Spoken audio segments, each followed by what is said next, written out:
Leroy Sane is staying at Manchester City, Adrien Rabiot is on his way to Manchester United, and Antoine Griezmann is on his way to Germany. What on earth is going on? Welcome to Onefootball Daily News. My name is Ed McCambridge. Matt Froelich is still on holiday, but he'll be winging his way back to you shortly, so don't worry. Now let's dive in to today's news. First up, all hail football god Erling Braut Haaland. Never heard of him? Well, you have now. The 18-year-old Norwegian striker scored 9 goals in an under-20 World Cup match. 9 goals, that's 3 hat-tricks in a single game. He's the son of former Manchester City midfielder Alf-Inge Haaland, and he is touted to be one of the brightest stars of football in the future. He plays for RB Salzburg. Remember the name, Erling Braut Haaland. Manchester City have rejected a £70 million bid from Bavarian football giants Bayern Munich. They say they only will sell the winger if he agitates for a move, but Bayern are confident they can lure him to the Allianz Arena next season, but they will have to increase their bid, and we'll see if they will over the coming days.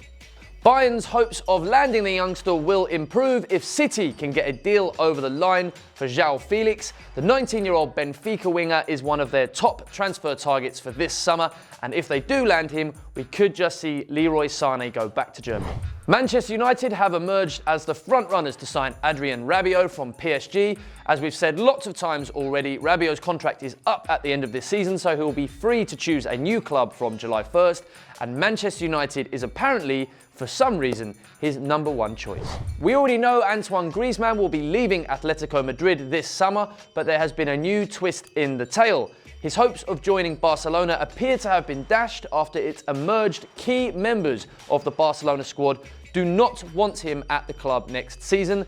They're said to be a little bit off with his La Decisión video, in which he revealed last summer whether or not he'd be leaving Atletico for Barcelona, and apparently some key members of the squad don't want to see his smug little face around the training complex every single day. Which means, of course, Griezmann needs to find a new club. He can't stay at Atletico after telling the fans he's off, and Bayern Munich fancy their chances. They're willing to meet the £120 million release clause in his contract and are one of the few clubs in Europe that can match his wage demands. In managerial news, Antonio Conte has officially been confirmed as the new manager of Inter Milan, and he'll be tasked with taking them back to the pinnacle of European football. Meanwhile, Maurizio Sarri has been offered a £6.2 million a year contract at Juventus. He's still in the dark surrounding his future at Chelsea, but he's having talks with the club this weekend to find out if he'll still be in the dugout in August. Mesut Ozil and Henrik Mkhitaryan will both be sold by Arsenal this summer. The Gunners are looking to reduce their wage bill and would like to swap them for some attacking midfielders that actually do stuff. One attacking midfielder on their radar is Wilfried Zaha, but the Ivory Coast winger will not be joining the North London club after they failed to qualify for the Champions League. Chelsea are still hoping to have their transfer ban overturned, and if they can have it overturned, they are hoping to sign Philippe Coutinho as the replacement to Eden Hazard. Since joining Barcelona, Coutinho has gradually become a fringe player at the club, and Chelsea believe he's the right man to fill Hazard's boots. But Chelsea fans, let us know what you think. Is he up to the task? That is all the news from me today. I've been Ed McCambridge. Thank you very much for tuning in, and I'll see you guys again very soon.